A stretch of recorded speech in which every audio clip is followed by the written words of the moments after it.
Viewers আসসালামু আলাইকুম। Iran এখনো তাদের সর্বোচ্চ পর্যায়ের শক্তিশালী অস্ত্র এই যুদ্ধে প্রদর্শনী করেনি। এমনটাই বলেছে ইরানের পার্লামেন্টেরিয়ান হাজ দিলহানি।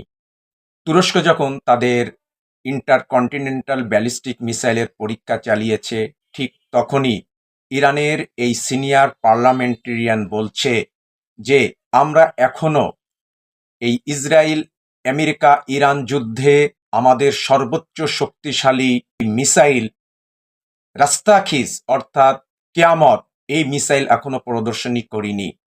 অর্থাৎ এই রাস্তাখিজ মিসাইল একটা পারমাণবিক বোমার সমপরিমাণে ধ্বংস সাধন করে। ইরানের অস্ত্র ভাণ্ডারে এখনো কত অস্ত্র লুকিয়ে আছে তা কে জানে। সবাইকে অসংখ্য ধন্যবাদ। আমাদের YouTube channel counter image subscribe করুন।